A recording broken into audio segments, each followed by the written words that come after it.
உண்மைதான். உங்களுடைய ஆவேசமும் துர்முகூர்த்த நேரமும் அவ்வாறு உங்களை செய்ய வைத்து விட்டது. தாங்கள் அறியாத சூட்சுமங்களா, தாங்கள் அறியாத வித்தைகளா? அது இருக்கட்டும். தங்கள் செல்வந்தன் ராஜவர்த்தன் நலமா? காசி குருகுலத்தில் இருக்கிறார். நாளையோ அல்லது மறுநாளோ வந்து விடுவார். லக்ன பத்திரிகையை தயாரித்து விட்டீர்களா இல்லையா? தங்கள் சந்தேகத்திலே பதிலும் உள்ளதல்லவா? தயாரிக்கவில்லை. பிறகு தாங்கள் எதற்கு வந்தீர்கள்? மகாராஜா தாங்கள் கொண்டு வந்த செய்தியை கேட்க ஆவலாக இருக்கிறார். மகாராஜா, எங்கள் வாசவாம்பிகை வீணை நாதத்தில் தங்களுடைய மனதை மகிழ்வுறச் செய்தார். தாங்கள் அவளுடைய மனதில் நெருப்பை வாரி இறைக்கலாமா? அந்த கானத்தை தாங்கள் கேட்டதின் பலன் என்ன? ஆனந்தத்தில் நான் பரிசளித்த போது அந்த மூடர்கள் அனைவரும் என் மீது கோபப்பட்டது நியாயம்தானா? தானம் செய்பவர்களின் நோக்கம் சரியில்லாத பொழுது அதை மறுப்பதில் தவறேதும் இல்லையே. தந்தையின் ஸ்தானத்தில் இருக்கும் தாங்கள் அவளை மனம் செய்து கொள்வேன் என்று கூறுவது தர்மமாகாது அல்லவா? அவள் தன் வாழ்க்கையை பரமேஸ்வரிக்கே அர்ப்பணித்து விட்டாள். அவளுக்கு திருமணமே கிடையாது. திருமணத்தை நிராகரித்தால் எனக்கென்ன? நான் என்னுடைய முடிவை மாற்றிக்கொள்வதாக இல்லை. மக்கள் மகாராஜாவுக்கு பிள்ளைகள் மாதிரி. ராஜாவான தாங்களே விபரீத முடிவை எடுக்கலாமா? மக்கள் அனைவரையும் அரசன் பிள்ளைகளாக நினைத்தால் அரசன் திருமணமே செய்து கொள்ளக் கூடாதா என்ன? இப்போது வீண் பேச்சு எதற்கு? என் முடிவில் மாற்றமில்லை. சபையில் என்னை எதிர்த்தவர்களுக்கு பாடம் கற்றுக் கொடுப்பேன். அந்த தேசத்தை அழிக்காமல் விடமாட்டேன். அவர்களது கபாலத்தை என் கழுத்தில் மாட்டிக்கொண்டு வெற்றியை குறிக்கும் வகையில் நாட்டியமாடப் போகின்றேன். அந்த வாசவி குமாரியின் தந்தை உயிரிழக்கும் நிலையில் இருக்கும் போது அவளது தம்பியின் திமிரை அடக்கி வாசவியை திருமணம் செய்து கொள்வேன் என்று சபதம் எடுத்திருக்கிறேன். புறப்படுங்கள். ஓ, அப்படிப்பட்ட பராக்கிரமசாலியா தாங்கள்? ராஜா, தங்களிடம் இருக்கும் படைபலத்தை வைத்துக் கொண்டு தப்பாக கணக்கு போடாதீர்கள். அகந்தையால் மிருத்யு தேவதையின் கையில் சிக்கி தப்பி வந்த தங்களை கொள்வது தர்மம் இல்லை என்ற ஒரே காரணத்திற்காக தங்களை விட்டு வைத்தோம். இல்லையில் அன்றே உங்கள் கதையை முடித்திருப்போம். அதிதியாக வந்து அன்னமிட்ட வீட்டிலேயே கண்ணம் வைத்து களவாடுகின்ற துரதிர்ஷ்டசாலி. நிறுத்துங்கள். வாய்க்கு வந்தபடியெல்லாம் பேசினால் உங்களை கொல்ல வேண்டியிருக்கும். ஆனால் இப்பொழுது கொல்ல மாட்டேன். வாசவியை நான் திருமணம் செய்து கொண்ட அடுத்த நிமிடம் கொன்று விடுவேன். அதுவரை தாங்கள் இங்கு அடிமையாக இருக்க வேண்டும். மகாராஜா, அமைதி அடையுங்கள். தூதுவராக வந்தவரை தண்டிப்பது தர்மம் கிடையாது. எனது மகாமந்திரி உங்கள் உயிரை காப்பாற்றி விட்டார். செல்லுங்கள். அதர்மத்தின் வழியில் செல்லும் தங்கள் உயிரை எவராலும் காப்பாற்ற முடியாது.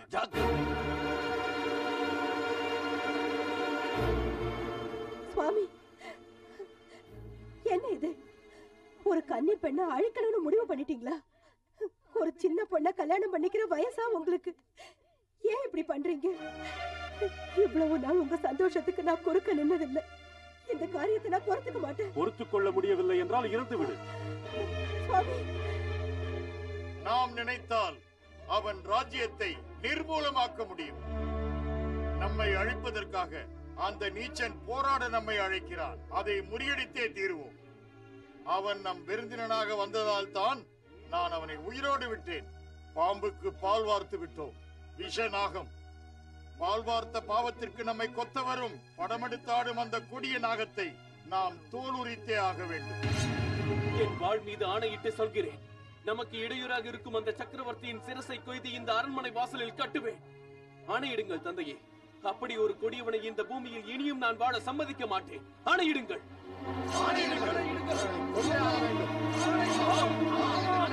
வெல்வோம் என்று நிச்சயமாய் சொல்ல முடியாது. அவர்களிடம் மிகுந்த படைபலம் உள்ளது. போராட்டத்தில் உயிர் சேதம் ஏற்பட்டால் வாழணும்னா பிச்சை எடுத்தாதான் வாழலாம். உயிர் போன அப்புறம் என்ன பண்ண முடியும்? உயிரோடு இருந்து மட்டும் என்ன செய்ய முடியும்? நமது வீட்டு பெண்ணை அவமரியாதை செய்தவனை எதிர்க்காமல் பிராண பயத்திற்காக பயந்து ஓடுகின்ற அவமரியாதையை செய்ய போகிறீர்களா? என்றாவது ஒரு நாள் உங்களை விட்டு பிரிந்து போகின்ற உயிரை காப்பாற்ற உங்களால் முடியுமா? மனித வாழ்வில் மரணம் என்பது ஒரு நாள் வந்தே தீரும். நாட்டின் மானத்தை காக்க நடக்கின்ற இந்த போராட்டத்தில் இருந்தாலும் இறந்தாலும் நமது வீரம் நிலைத்திருக்கும். இப்படிப்பட்ட ஒரு அருமையான வாய்ப்பை தாங்கள் நழுவ விடப் போகிறீர்களா? அவமானத்தால் தலைகுனிய போகிறீர்களா? பதில் கூறுங்கள். தாங்கள் கூறிய சாமவேத தானத்தை பிரயோகித்தும் பிரயோஜனம் இல்லை. இனி மிஞ்சி இருப்பது தண்டம் ஒன்று மட்டும்தான். கூறுங்கள், நியாயத்திற்காக போராட போகிறீர்களா? அநியாயத்தை எதிர்க்க துணை வரப் போகிறீர்களா? இல்லை வெட்கி தலைகுனிய போகிறீர்களா? என்ன செய்ய வேண்டும்? கூறுங்கள். சரி, நீங்கள் யாரும் வர வேண்டாம். எனது மகள் வாசவிக்கு நடக்கும் அவமானத்தை நீங்கள் சகித்தாலும் நான் சகிக்க மாட்டேன். அவர்கள் எத்தனை பேர் ஒன்று திரண்டு வந்தாலும் அவர்களை எதிர்க்க நான் ஒருவனே போதும். ஜெய் ஜெகஜனனி. அன்று ரேணுகா தேவியாக அவதாரம் எடுத்த யோகமாதா, துஷ்டர்களை வதம் செய்வதற்காக அன்று பிரகலாதனை பெற்றெடுத்த யோகமாதா, எனக்கு அருள் புரிவாய். ஜெய் ஜெகதீஸ்வரி. ஜெய் பரமேஸ்வரி. மன்னித்து விடுங்கள், யுத்தத்திற்கு நாங்களும் தயார்.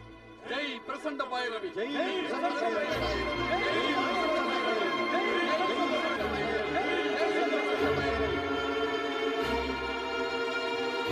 அதோ அனைவரையும் சமமாக பாவிக்கின்ற தர்ம தேவதை, நம் ராஜ்யத்தை காப்பாற்றும் தேவதை வாசவி தேவியின் மானத்தை காக்க அனைவரும் ஒன்று திரண்டு வாருங்கள். இந்த போராட்டத்தில் கலந்து கொள்ளும் வீரர்கள் முன்னுக்கு வந்து நாம் கூறுவதை கூறுங்கள். கூறுங்கள். அம்மா எங்களை காக்கும் கனகதுர்கா, வாசவி குமாரியை ரட்சிக்க. நிறுத்துங்க.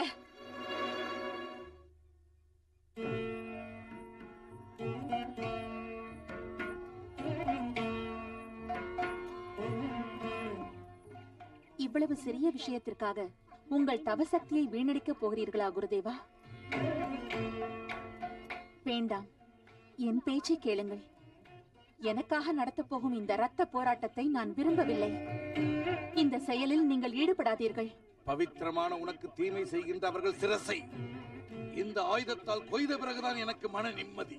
சக்கரவர்த்தியின் கண்பட்டு கலங்கப்பட்ட இந்த தேகம் அந்த ராஜா ரத்தத்தில் மூழ்கினால் மட்டும் தீர்ந்து விடுமா? களங்கத்தை துடைக்கும் சக்தி அக்னிக்கு மட்டுமே உண்டு. குருதேவா, பவித்திரமான அந்த அக்னியில் இந்த குருதேவா, பவித்திரமான அந்த அக்னியில் இந்த தேகம் பஸ்மமாக வேண்டும். அதுதான் என் முடிவு குருதேவா. அம்மா, என்ன இது? என்ன விபரீத முடிவு? அமைதியாக இருங்கள் அப்பா. வரும் மார்கழி மாதம் த்விதியை திதியில் சூரிய அஸ்தமனமாகும் நேரத்தில் இந்த தேகத்தை அக்னிக்கு காணிக்கை செலுத்துகிறேன். அம்மா, அம்மா. அக்கா, நீ அக்னி பிரவேசம் செய்வதை நான் சம்மதிக்க மாட்டேன். அமைதியாக இருங்கள், அமைதியாக இருங்கள்.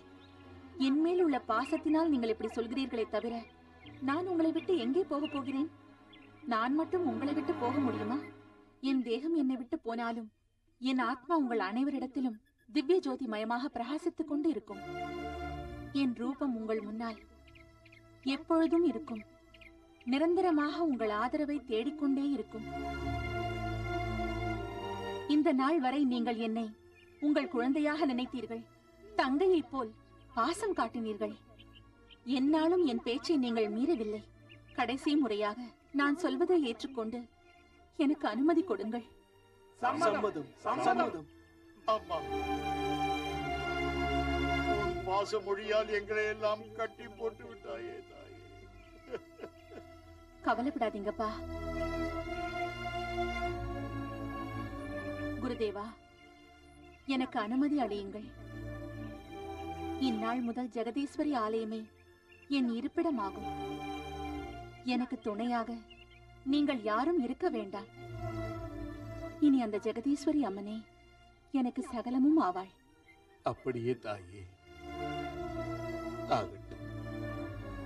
தெய்வ குழந்தையான தங்களுடைய வார்த்தையை மீறுகின்ற சக்தி எனக்குண்டா தாயே?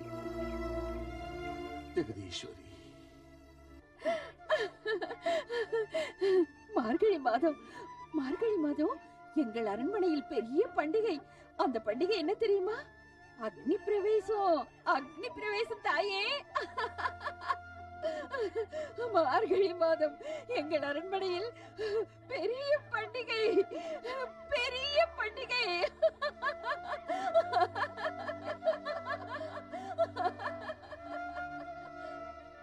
அம்மா, என்ன சிரிப்பு? எனக்கு கொடுத்த வரத்தை திருப்பி எடுத்துட்டு போறேன்னு சொல்லி கேலி பண்ணி சிரிக்கிறியா? எடுத்துட்டு போ, எடுத்துட்டு போ. எனக்கு என்ன, நீ கொடுத்த வரமெல்லாம் இப்படித்தான் போகணும் 10 பேரு உன்னதான் கேலியா பேசுவாங்க. நம்ப மாட்டாங்க, யாரும் நம்ப மாட்டாங்க. உன்னை யாரும் நம்ப மாட்டாங்க.